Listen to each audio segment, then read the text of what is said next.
Hey everyone, welcome back to my channel. Today in this video, I will discuss with you introduction to financial management कि financial management होता क्या है। अब financial management दो word के combination से बना है। Number one is financial and next is management.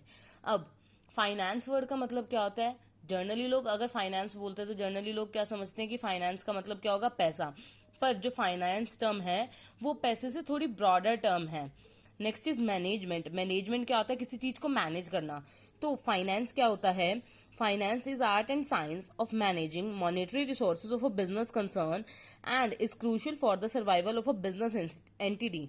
जो फाइनेंस है वो क्या है? जनरली एक आर्ट है, एक वे है जिसमें हम मनी से रिलेटेड रिसोर्स जो एक बिजनेस को नेसेसिटी होते हैं उन्हें मैनेज करते हैं, तो उन्हें हम क्या बोलते हैं? फाइनेंस बोलते हैं।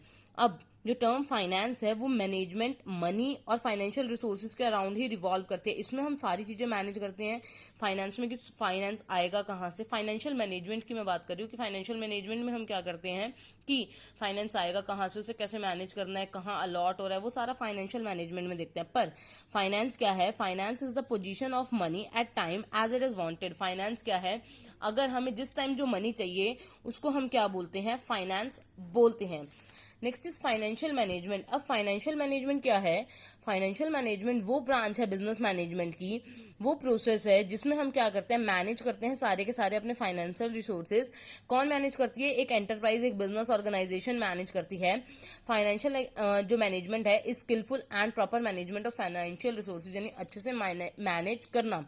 पर यहाँ पे टर्म फाइनेंशियल है, फाइनेंशियल का मतलब क्या होता है? प्रोसेस आइडेंटिफाई करना, ऑब्टेन करना और एलोकेट करना मनी को, यानी मनी को अच्छे ढंग से अलॉट करना। अब फाइनेंशियल मैनेजमेंट की जो डेफिनेशन है वो ये है, जेएफ बर्डले ने जो दी है, financial management is the area of business management, वो एरिया जहां पे business management devoted to the judicious use of capital, यानी जहां पे हम अच्छे से कैपिटल को यूज करेंगे, केयरफुली उसको एनालाइज करेंगे और कहां पे उसको स्पेंड कर रहे हैं in unit to move in the direction of reaching its goal, ताकि हम अपने गोल्स को कवर कर सकें।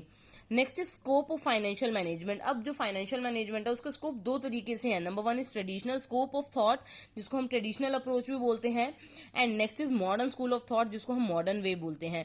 अब जो ट्रेडिशनल स्कूल ऑफ थॉट था, इसका मेन क्या था? ट्रेडिशनल स्कूल ऑफ थॉट्स में हम क्या करते थे? जनरली ट्रेडिशनल स्कूल क्या रखता था कि हम कैसे फंड्स को क्या कर सकते हैं? मैनेज कर सकते हैं। फंड्स को कैसे एक्वायर कर सकते हैं कोई बिजनेस, अगर नेसेसिटी है तो। इसमें हम क्या क्या करते थे? ये लिमिटेड था, तो इसमें क्या क्या लिमिटेड था कि फंड्स को एक्वायर करना है, कैसे फाइनेंशियल इंस्टीट्यूशंस फंड्स को मैनेज कर सकते हैं। अब उन फंड्स को मैनेज करने के लिए वो लोग क्या करते थे? अलॉट कर देते थे क्या? शेयर्स, बॉन्ड्स, डिबेंचर्स, या फिर लोन लेके वो क्या करते थे? फंड को रेज करते थे।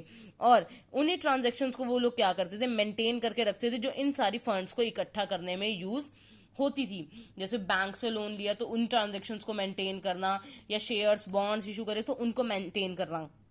अब इसकी लिमिटेशंस क्या है? आउटसाइडर लुकिंग अप्रोच, यानी इसमें वो क्या करते थे? बाहर आउटसाइडर पे डिपेंड होते थे लोन के लिए या किसी भी चीज के लिए। सप्लायर जर्नली हो गए, इन्वेस्टर्स हो गए या बैंकर्स हो गए। Next is overlooked regular issues. इसमें वो क्या करते थे? रेगुलर जो कंपनी के डे टू डे इश्यूज होते हैं, जैसे वर्किंग कैपिटल से रिलेटेड, या फिर एक्विजिशन ऑफ वर्किंग कैपिटल, या अकाउंट्स को मैनेज करना या कैश को मैनेज करना, उन पे ये ध्यान नहीं देते थे। Overlook non corporate enterprises. Non corporate enterprises उनको भी ये क्या करते थे? इग्नोर करते थे। ये फाइनेंशियल प्रॉब्लम सिर्फ अनइनकॉर्पोरेटेड बिजनेस जो एंटिटीज थी, जैसे पार्टनरशिप फर्म हो गई या सॉल प्रोप्राइटरशिप फर्म होगी, उन्हें ही मच इंपॉर्टेंस देता था, दूसरी एंटरप्राइजेज के लिए इंपॉर्टेंट नहीं था। Next is overlooking of working capital finances. ये हमने मेन इशू इसका डिस्कस किया। इसमें ये क्या करते? ध्यान नहीं देते कि वर्किंग कैपिटल को मैनेज करने में कितने इश्यूज आ रहे हैं, सिर्फ लॉन्ग टर्म फंडिंग पे ध्यान देते थे। इग्नोर्ड एलोकेशन ऑफ फंड, ये ध्यान नहीं देते थे कि हमने फंड तो इकट्ठा कर लिया, कहाँ कहाँ उसे अलॉट कर रहे हैं। तो ये भी क्या है? इसका ट्रेडिशनल स्कूल ऑफ थॉट का एक डिसएडवांटेज है। अब मॉडर्न स्कूल ऑफ थॉट क्या है? इसका स्कोप वाइडर है ट्रेडिशनल स्कूल ऑफ थॉट से। और मॉडर्न मैनेजमेंट क्या करती थी? सारी चीजें कवर करती थी, जैसे कि इन्वेस्टमेंट डिसीजन की, एक ऑर्गेनाइजेशन को कहाँ कहाँ इन्वेस्ट करना चाहिए, किस बिजनेस में इन्वेस्ट करना चाहिए, किससे उसको प्रॉफिट ज्यादा होगा, वो मैनेज करती थी। उसके फाइनेंस के डिसीजन, यानी अगर उसे फाइनेंस लोन लेना है तो कहाँ से लेना चाहिए, या अपना पैसा कंपनी को फ्यूचर में कितना सेव रखना चाहिए, कितनी सेविंग्स करनी चाहिए, वो सारा। Dividend policy decision. Dividend policy क्या होता है? कंपनीज क्या करती है? डिविडेंड डिस्ट्रीब्यूट करती है अपने शेयर होल्डर्स को, प्रेफरेंस शेयर होल्डर्स को, इक्विटी शेयर होल्डर्स को, तो उसके बेसिस पे ध्यान रखते हैं कि डिविडेंड पॉलिसी क्या होगी। एंड नेक्स्ट लिक्विडिटी डिसीजन, कि कंपनी अपने पास लिक्विडिटी कितने मेंटेन करके रखेगी। ये सारा किस में आता था? मॉडर्न स्कूल ऑफ थॉट्स में आता था। ये क्या था? फाइनेंशियल मैनेजमेंट का स्कोप। अगर आपको इससे रिलेटेड कुछ डाउट है तो आप मुझे कमेंट सेक्शन के थ्रू पूछ सकते हैं। Stay tuned for more videos and thank you for watching this.